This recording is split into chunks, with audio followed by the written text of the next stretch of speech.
예, 우리 장로님이 기도해 주셨던 것처럼 제가 뭐 아시는 분들은 아시겠지만은 그 성도님들께 공개적으로 말씀은 드리지 않았습니다.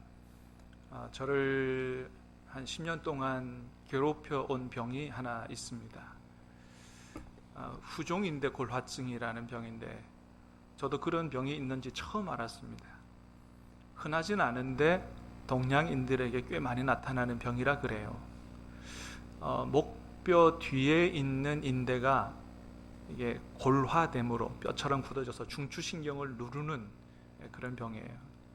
많은 안 좋은 것들이 나타나는데 이제 뒷목 근육부터 머리 안쪽의 근막, 또 어깨, 또 등 뒤쪽 이런 모든 근육들이 이렇게 뻣뻣하게 굳어 이렇게 뭉치고 굳고, 그래서 때로는 통증도 나타나고 머리가 잘 안 돌아가는, 기억력이 굉장히 감퇴되는 이런 어려움을 주는 병입니다.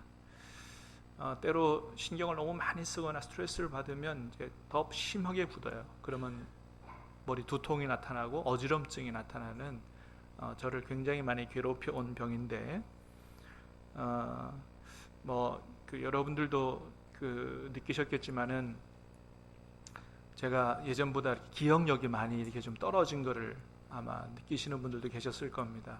때로 제가 여러분의 손자 손녀들이라든지 또는 여러분과 관련된 정보에 대해서 기억을 잘 못하는 이런 일도 있었고, 또 예전보다 제가 이렇게 밝은 얼굴로 여러분들 잘 맞아주지 못했던 모든 것들이 사실은 제 병과 관련이 있는 거거든요. 여러분들이 싫어서가 아니고 오해하지 마시기를 바라고, 혹이나 왜 목사님이 저런 얼굴로 나를 맞아주시나 상처를 받으신 분이 있으면 이게 다 제 병과 관련이 있다는 생각을 하시고, 좀 여러분 넓은 마음으로 좀 이해해 주시고 또 용서해 주시기를 부탁을 드립니다.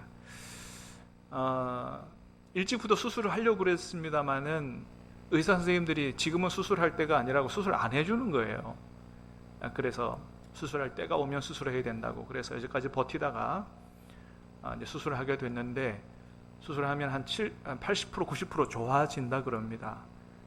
그러면 완벽하게는 아니지만 거의 정상으로 돌아올 수 있다 그러니까 이번 기회에 모든 게 잘 치료되고 건강을 회복해서 하나님 제게 맡겨주신 목회 사명을 잘 감당할 수 있도록 여러분이 기도해 주시기를 부탁을 드립니다.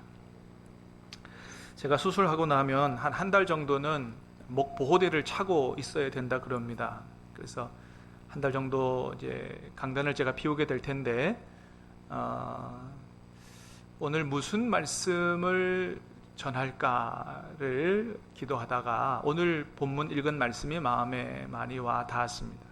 그래서 오늘 말씀을 중심으로 천국 같은 교회를 이루는 비결이라는 제목으로 함께 은혜를 나누고자 합니다. 저는 천국 같은 교회라는 말을 들으면 한 가지 드는 생각이 있어요. 그게 뭐냐 하면, 과연 그런 교회가 가능할까라고 하는 거죠. 천국 같은 교회라고 하는 말은 참 좋지만 과연 그것이 가능할까라고 하는 것입니다. 며칠 전에도 뉴스를 보는데 서울에 있는 어떤 한 교회가 무슨 일 때문에 두 파로 쫙 나눠져서 서로 막 싸웠다는 거예요. 이게 뉴스에 나오더라고요. 경찰이 들어오고서야 진정이 됐다, 이런 뉴스를 보면서 얼마나 마음이 아프든지요. 참 그런 뉴스 종종 보게 되는데, 그런 뉴스를 볼 때마다 너무 가슴이 아픕니다.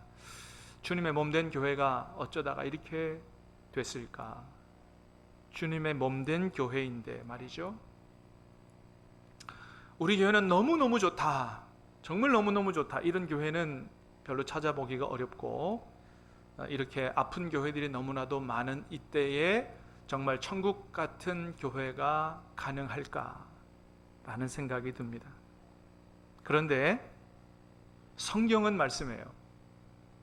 그런 교회가 가능하다라고 말씀합니다. 할렐루야. 그런 교회가 가능하다고 하나님의 말씀은 우리에게 말씀해 주고 있어요. 어디서 그걸 잘 보여줍니까? 사도행전 2장의 말씀이죠. 다시 한번 우리 하나님 말씀을 한번 같이 읽어보겠습니다. 시작. 믿는 사람이 다 함께 있어 모든 물건을 서로 통용하고 또 재산과 소유를 팔아 각 사람의 필요를 따라 나눠주며 날마다 마음을 같이하여 성전에 모이기를 힘쓰고 집에서 떡을 떼며 기쁨과 순전한 마음으로 음식을 먹고 하나님을 찬미하며 또 온 백성에게 칭송을 받으니 주께서 구원받는 사람을 날마다 더하게 하시니라. 아멘. 여러분, 세상에 이런 교회가 있습니까?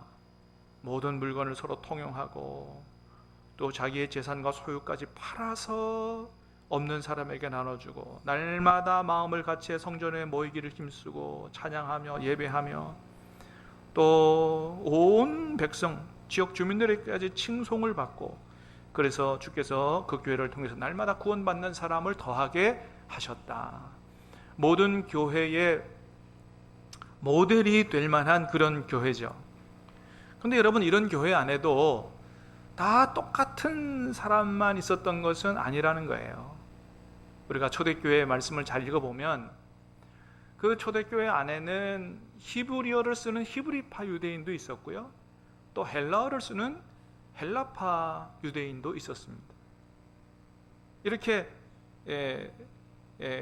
똑같은 사람들이 아니고 언어도 다르고 또 베드로나 야고보나 요한처럼 성격이 불같은 사람도 있었고, 안드레나 바돌로메는 예수님이 너 속에는 간사한 것이 없도다 아닌 참 이스라엘 사람이라고 칭찬했던 나다나엘을 바돌로메라고 하지요. 그렇게 성격이 아주 굉장히 온순한 사람도 있었고, 또 마태같이 세리였습니다. 친로마, 정치적으로 친로마 성향의 사람도 있었을 뿐만 아니고 시몬처럼 열심당원인 폭력으로 이스라엘 그 로마에 항거해야 된다라고 했던 이런 반 로마 성향의 사람도 그 안에 있었습니다. 이렇게 여러 가지로 다른 모양의 사람들이 있었는데 이들이 모두가 예수님 안에서 하나가 돼서 아름다운 교회, 정말 천국 같은 교회를 이루어냈다고 하는 것입니다. 이게 어떻게 가능했느냐? 그것은 바로 모두가 다 성령의 충만함을 받으니 그것이 가능해졌다고 사도행전 2장은 우리에게 보여주고 있습니다. 어떻게 가능했다고요? 성령의 충만함을 받으니 가능해졌다. 할렐루야. 그렇습니다. 여러분, 천국 같은 교회는 우리의 생각, 우리의 마음, 우리의 힘으로는 이룰 수가 없습니다. 우리의 생각과 마음은 다 다르기 때문에 그런 교회를 이룰 수 없어요. 그러나 우리 모두가 다 성령의 충만함을 받으면 그것이 가능해진다고 하나님은 말씀합니다. 그러므로 사랑하는 여러분, 우리 신함교회는 무엇보다도 성령의 충만함을 받는 교회가 될 수 있기를 주님의 이름으로 축복합니다. 여러분, 왜 교회는 하나가 되어야 할까요? 때로는 좀 마음에 안 드는 사람, 때로는 좀 보기 싫은 사람 좀 안 보고 그냥 나만 열심히 하나님을 잘 섬기면 되는 게 아닐까요? 그렇지 않다고 하는 것입니다. 교회는 예수님 안에서 하나가 되어야 한다는 거예요. 왜 그러느냐? 그것은 첫 번째, 주님이 우리를 구원하여 영원한 한 가족으로 만드셨기 때문이다 라고 하는 겁니다. 주님이 우리를 구원하셨어요? 우리를 한 가족으로 만드셨다라고 하는 겁니다. 여러분, 하나님을 다 어떻게 부르십니까? 하나님 아버지라고 부르시죠. 하나님 아저씨라고 부르는 분 계세요? 다 하나님을 아버지라고 부릅니다. 여러분, 우리가 다 하나님을 아버지라고 부르면 우리의 관계는 어떻게 된다는 거예요? 다 하나님 안에서 한 가족이고 형제 자매라고 하는 것을 얘기하는 거죠. 그것도 여러분 영원히 천국에서 함께 살 가족인 줄로 믿습니다. 하나님 아버지를 모시고 영원히 천국에서 영원히 함께 살 가족이 바로 우리들이라고 하는 것이죠.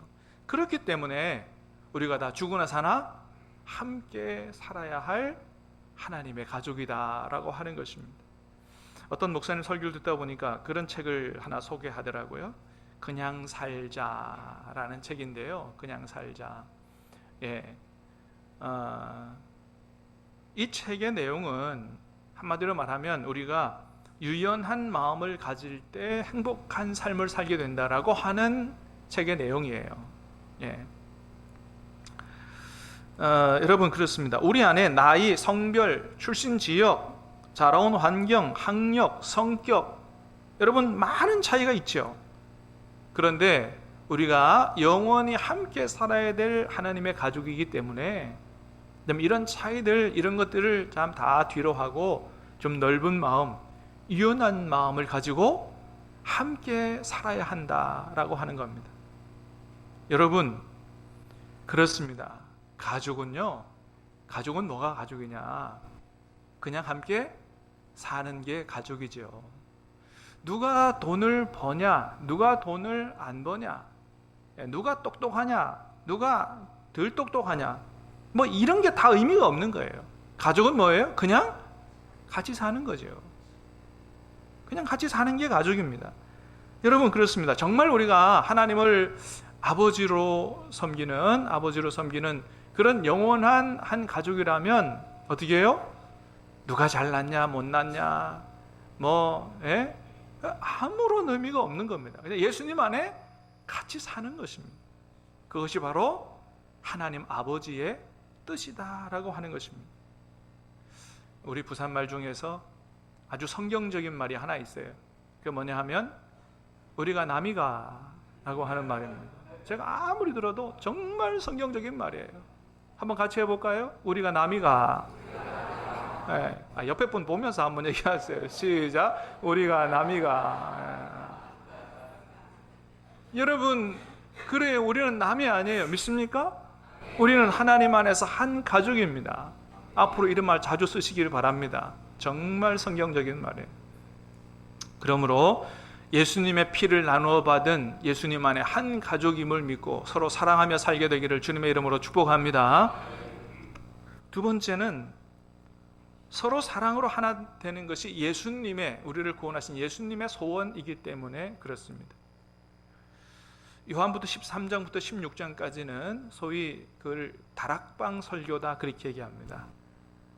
이 다락방 설교는 예수님께서 십자가에 이제 돌아가시기 직전에 제자들 모아놓고 세족식 하고 성만찬 베풀면서 마지막 식사를 하시면서 마지막으로 남기신 유언과 같은 그러한 말씀이 담겨 있는 말씀이 바로 요한복음 13장부터 16장까지의 말씀이에요. 그 말씀 중에서 가장 중요한 게 뭐가 있냐 하면 바로 13장 34절입니다. 같이 한번 읽어보겠습니다. 시작. 새 계명을 너희에게 주노니 서로 사랑하라. 내가 너희를 사랑한 것 같이 너희도 서로 사랑하라. 그 다락방 강화의 핵심적인 말씀이에요. 새 계명을 너희에게 준다. 내가 너희를 사랑한 것 같이 너희가 서로 사랑하라고 주님이 유언과 같은 부탁의 말씀을 하셨습니다. 그리고 그 설교가 끝나고 나면 17장에 예수님의 간절한 기도가 나타나 있습니다. 그 간절한 기도가 굉장히 긴데 그 기도의 대부분은 제자들과 오늘 저와 여러분들을 위한 기도를 담고 있어요. 자, 먼저는 11절 말씀입니다. 17장 11절 시작. 나는 세상에 더 있지 아니하오나 그들은 세상에 있사옵고 나는 아버지께로 가옵나니 거룩하신 아버지여 내게 주신 아버지의 이름으로 그들을 보존하사 우리와 같이 그들도 하나가 되게 하옵소서. 예, 우리와 같이 그들도 하나가 되게 하옵소서. 제자들을 위한 기도입니다. 제자들이 하나가 되기를. 아까도 말씀드렸던 것처럼 제자들 안에도 여러 가지로 다른 사람들이 있었어요. 정치적으로 견해가 다른 사람들도 그 안에 있었어요. 그런데 그들이 하나가 되게 해달라고 예수님이 하나님 앞에 유언적 기도를 드립니다. 자, 그 다음에 그 제자들로 말미암아 세워질 교회를 위한 기도를 드리는데 그게 바로 오늘 저와 여러분들을 위한 기도입니다. 20절 21절 시작. 내가 비옵는 것은 이 사람들만 위함이 아니요 또한 그들의 말로 말미암아 나를 믿는 사람들도 위함이니 아버지여 아버지께서 내 안에 내가 아버지 안에 있는 것 같이 그들도 다 하나가 되어 우리 안에 있게 하사 세상으로 아버지께서 나를 보내신 것을 믿게 하옵소서. 아멘. 예수님이 하나님 앞에 간절히 기도드리는데 제자들로 말미암아 전파되는 복음을 받고 예수님을 구세주로 믿는 오늘날의 교회들, 오늘날의 성도들, 그들이 다 하나가 되어 우리 안에 있게 하사 세상으로 아버지께서 나를 보내신 것을 믿게 하옵소서 라고 기도하셨습니다. 다시 말하면 우리가 예수님 안에서 하나가 돼서 그렇게 세상이 야 정말로 교회를 보니까 하나님이 살아계시네, 예수님이 정말로 구세주가 맞네, 그거를 깨달아 알고 그들이 예수님을 믿게 되도록 그렇게 오늘날의 교회가 온전히 하나 될 것을 위해서 기도하셨습니다. 여러분, 이것이 예수님의 마지막 드린 그런 소원의 기도입니다. 그러므로 사랑하는 여러분, 우리 신함교회는 어떤 일이 있어도 예수님 안에 하나가 됨으로 말미암아 주님의 소원을 이루어드리고 주님의 마음에 큰 기쁨을 드리는 교회가 될 수 있기를 주님의 이름으로 축복합니다. 자, 우리가 왜 하나가 되어야 되느냐? 세 번째는 하나님께, 그래야 하나님께 영광이 되기 때문입니다. 오늘 본문 말씀 5절 6절 같이 봅니다. 시작. 이제 인내와 위로의 하나님이 너희로 그리스도 예수를 본받아 서로 뜻이 같게 하여 주사 한 마음과 한 입으로 하나님 곧 우리 주 예수 그리스도의 아버지께 영광을 돌리게 하려 하노라. 아멘. 그렇습니다. 여러분, 우리가 예수님 본받아서 서로 뜻이 같아야, 그래야 한 마음과 한 입으로 아버지 하나님께 영광을 돌리게 된다고 말씀합니다. 여러분, 그렇지 않겠어요? 여러분, 우리가 예배를 드려도 서로 갈라진 마음이 있다면, 그런 상태로 하나님 앞에 예배를 드린다면 우리 예배가 어찌 하나님께 영광이 되는 예배가 되겠습니까? 여러분, 그래서 예수님 말씀하세요. 마태복음 5장에서 뭐라고 말씀하세요? 예물을 제단에 드리려다가 내 형제에게 원망 들을 만한 일이 생각나거든 어떻게 하라고요? 예물을 제단에 두고 가서 형제와 화목하고 그 후에 와서 예배를 드리라고 말씀합니다. 그렇게 서로 여러분 갈라진 마음들이 예수님 안에서 서로 화해되고 한 마음이 돼서 그렇게 하나님 앞에 예배를 드릴 때 비로소 그 예배가 하나님이 기뻐 받으시는, 하나님이 영광을 받으시는 예배가 된다고 하는 것입니다. 그러므로 사랑하는 여러분, 우리가 서로 아직 미워하는 마음, 아직 닫혀져 있는 마음이 있다면 예수님 안에서 서로 이해하고 용서하고 포용하고 한 마음이 돼서 앞으로 우리 신함교회에서 드리는 모든 예배가 정말 하나님께서 영광을 받으시는 그런 예배가 될 수 있기를 주님의 이름으로 축복합니다. 그럼 여러분, 우리가 어떻게 예수님 안에서 하나가 돼서 정말 천국 같은 행복한 교회를 만들 수 있을까요? 자, 그 비결이 뭘까요? 첫 번째는 아까도 말씀드렸던 것처럼 우리가 성령으로 충만하게 될 때 가능하다라고 했습니다. 여러분, 우리가 어떻게 하면 성령의 충만을 받을 수 있을까요? 여러분, 우리가 초대교회를 보면 그 성령의 충만함을 받는 비결을 잘 배울 수가 있습니다. 초대교회가 예수님께서 이제 승천하시기 직전에 그런 말씀을 하셨어요. 이제 너희가 몇 날이 못 돼서 성령으로 세례를 받을 것인데, 그러니까 너희가 예루살렘을 떠나지 말라라고 말씀하셨어요. 초대교회 교인들이 그 예수님의 말씀을 그대로 믿고 다 같이 모여서 합심해서 부르짖어 기도하기 시작했습니다.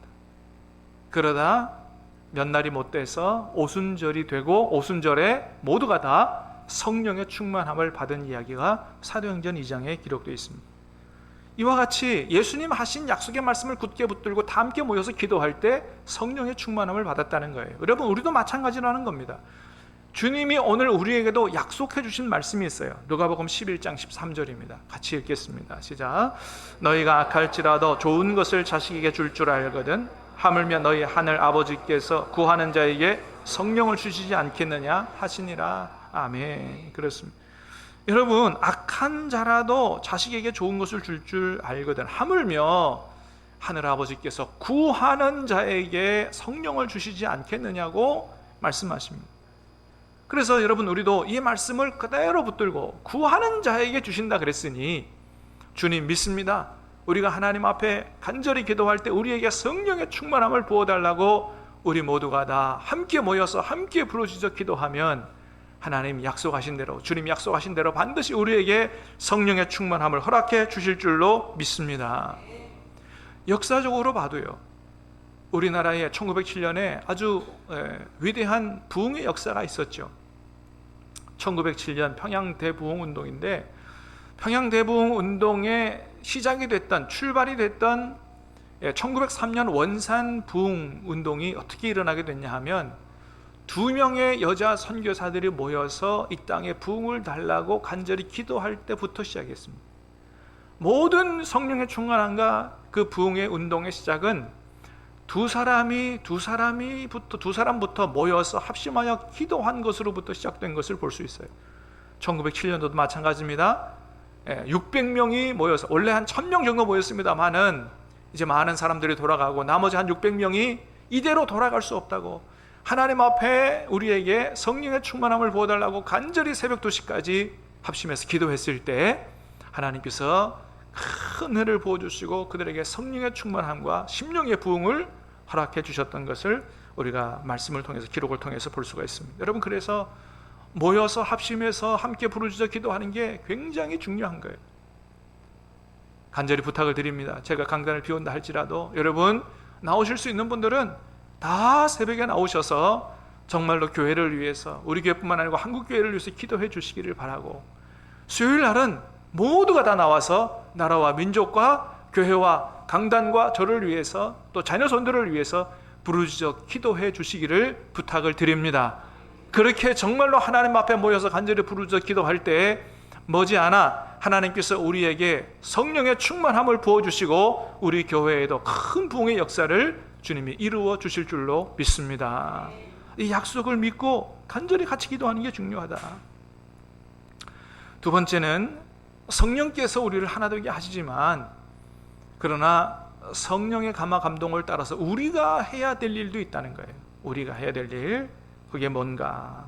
첫 번째는 믿음이 강한 자가 믿음이 연약한 사람을 받아주고 도와줘야 된다는 겁니다. 자, 오늘 1절 말씀입니다. 오늘 1절 시작. 믿음이 강한 우리는 마땅히 믿음이 약한 자의 약점을 담당하고 자기를 기쁘게 하지 아니할 것이라. 그렇습니다. 믿음이 강한 우리는 마땅히 믿음이 약한 자의 약점을 담당하고, 천국같이 행복한 교회가 되기 위해서는 믿음이 강한 사람이 믿음이 연약한 사람, 그런 사람을 비판하거나 판단하거나 정죄하지 말고 그 연약함을 있는 그대로 받아주고, 그 믿음의 연약한 부분, 그 부분을 우리가 잘 도와줘서 그 사람의 믿음이 성장할 수 있도록 그렇게 해줘야 한다라고 하는 것입니다. 사도행전 18장에 보면 성경에 굉장히 능통한 이 아볼로라고 하는 사람이 설교하는 그런 내용이 나오는데, 브리스길라 아굴라 집사님이 그 설교를 듣다가 보니 설교도 굉장히 많이 서툴고 아직 복음에 대해서도 정확히 잘 모르는 것 같았어요. 자, 그럴 때 브리스길라 아굴라 집사님이 어떻게 했냐 하면, 여보시오 아볼로 선생, 당신이 설교를 한다고 하면서 그런 정도도 모르고 설교를 합니까? 라고 하지 않고요, 그를 조용히 데려다가 밥을 사주면서 하나님의 도를 잘 가르쳐 줬다는 얘기가 나옵니다. 물론 성경에 밥 사줬다는 얘기는 안 나와요. 그런데 공개적으로 그 사람의 부족한 면을 공격하지 않고 따로 불러서 조용하게 뒤에서 복음을 잘 가르쳐 줬다는 얘기를 봐서는 뭐 미루어 짐작하건대 정말 이렇게 맛있는 것도 사주면서 그런, 어떻게 하면 좀 무거운 얘기인데 그렇게 하지 않았을까라고 생각이 됩니다. 여러분, 이 얼마나 훌륭한 집사님들이에요. 그렇습니다. 믿음이 강한 자는 이렇게 믿음이 연약한 자의 약점을 지적하거나 공격하는 게 아니라 그의 연약함이 내가 감당해야 할 부분이라고 생각하고 그를 도와줘야 한다고 하는 것입니다. 그럴 때 정말로 아름답고 행복한 교회가 된다라고 하는 겁니다. 그러므로 사랑하는 여러분, 우리 성도님들 중에서 나는 이만하면 믿음이 괜찮다라고 생각하는 분들이 계시다면 이제 여러분이 해야 될 일은 여러분보다 믿음이 연약한 사람들, 초신자들, 그들의 부족한 점들을 잘 도와줘야 한다. 이것이 하나님의 뜻이다. 이렇게 여러분이 받으시길 바라고 여러분이 연약한 분들을 잘 섬겨주시기를 주님의 이름으로 부탁을 드립니다. 그럴 때 우리 교회는 정말로 천국 같은 교회가 된다고 하는 것입니다. 두 번째는 자기를 기쁘게 하지 말고 다른 사람을 기쁘게 하라라고 하는 것입니다. 자, 1절 2절 말씀을 다시 보겠습니다. 시작. 믿음이 강한 우리는 마땅히 믿음이 약한 자의 약점을 담당하고 자기를 기쁘게 하지 아니할 것이라. 우리 각 사람이 이웃을 기쁘게 하되 선을 이루고 덕을 세우도록 할지니라. 아멘. 자기를 기쁘게 하지 아니할 것이라. 우리 각 사람이 이웃을 기쁘게 하되 선을 이루고 덕을 세우도록 할지니라. 그렇습니다, 여러분. 자기를 기쁘게 하기보다 다른 사람을 기쁘게 하고 교회에 덕을 세우는 삶을 살아야 된다라는 거예요. 왜 그러느냐? 우리를 구원하신 예수님이 그렇게 하셨기 때문이라는 겁니다. 3절 말씀을 그렇게 얘기합니다. 그리스도께서도 자기를 기쁘게 하지 아니하셨나니. 그렇습니다. 여러분, 만일 예수님이 당신을 기쁘게 하는 삶을 사셨더라면 우리는 어떻게 됐을까요? 우리는 다 구원받지 못했을 거예요. 왜 그렇습니까? 여러분, 사실 예수님도 십자가를 지기 싫어하셨습니다. 십자가 지기가 되게 두려우셨어요. 그래서 아버지 앞에 기도할 때 아버지, 할 수 있거든 이 잔을 내게서 옮겨달라고, 십자가 지기가 너무 두렵다고 말씀하셨어요. 그런데도 어떻게 하셨어요? 하나님 앞에 기도하시면서 하나님의 뜻대로 되기를 기도하셨고, 그래서 당신의 기쁨을 구하지 않고 우리를 위해서, 우리를 구원하시기 위해서 십자가를 지셨기 때문에 우리가 구원을 받고 하나님의 자녀가 된 것입니다. 그런 은혜를 받은 우리는 오늘 말씀합니다. 그 예수님을 본받아서 나의 기쁨보다 다른 사람의 기쁨을 위하여 살아야 되고 교회에 덕을 끼치는 삶을 살아야 된다고 말씀합니다. 고린도전서 13장에서 사랑을 얘기합니다. 사랑이 뭐냐? 자기의 유익을 구하지 아니하는 게 사랑이라고 말씀합니다. 그런 사랑이 주님의 몸된 교회를 천국 같은 교회로 만든다고 오늘 우리에게 말씀해 주는 겁니다. 세 번째는 서로 받아주어야 한다라고 말씀합니다. 7절 말씀 같이 보겠습니다. 시작. 그러므로 그리스도께서 우리를 받아 하나님께 영광을 돌리신 것 같이 너희도 서로 받으라. 그리스도께서 우리를 받아 하나님께 영광을 돌린 것 같이 너희도 서로 받으라고 말씀합니다. 여러분, 예수님께서 우리를 있는 그대로 받으셨습니다. 우리가 잘났느냐, 똑똑하냐, 의로우냐 이런 거 안 따지셨다는 거죠. 원래 우리는 다 죄인이었고 하나님과 원수된 그런 관계에 있었고 하나님의 뜻과 사랑도 모르는, 영적으로는 굉장히 무지한 사람들이었습니다. 그런데 그런 우리를 있는 그대로 받아주셔서 구원해 주시고 하나님 품에 안아주셨다는 거죠. 여러분, 그래서 우리도 내 마음에 들지 않는 사람, 나와 많이 다르다고 해도 서로 있는 그대로 받아줘야 된다. 예수님이 우리를 그렇게 받아주셨기 때문에 우리도 그렇게 받아줘야 된다. 그러면 그 사랑에 마음이 열리고 녹아서 정말 예수님 안에 하나 되는 아름다운 교회가 될 수 있다라고 말씀합니다. 여러분, 우리 이 세상 살아가는 일에 있어서 가장 위대한 일이 뭘까요? 가장 중요하고 위대한 일이 뭘까요? 그것은 다름이 아니라 사랑과 포용입니다. 그것이 가장 위대하다. 제가 잠시 외부 사람들과 함께 일을 해보다 보니까 얼마나 똑똑하고 유능한 사람들이 많은지요. 정말 똑똑한 사람들이 많더라고요. 근데 안타까운 건 뭐냐 하면 그렇게 똑똑하고 유능한 사람들이 많은데 하나가 안 된다는 거예요. 왜냐하면 그 속에 시기, 질투, 미움, 증오 이런 게 있기 때문에 공동체가 하나가 안 되는 거예요. 너무나 안타깝습니다. 여러분, 그렇습니다. 유능함이나 똑똑함이 공동체를 살리는 것이 아닙니다. 정말 이 나라와 교회와 공동체를 살리는 것은 사랑과 이해와 포용과 용납인 겁니다. 그것이 이 사회를 살리는 거예요. 여러분, 그렇습니다. 이 세상 살리는 가장 위대한 일은 바로 우리 주님이 보여주시고 가르쳐주신 사랑이 결국 우리를 살린다고 하는 겁니다. 그래서 사랑만이 영원하고 사랑이 가장 위대한 일이다 라고 하는 것이죠.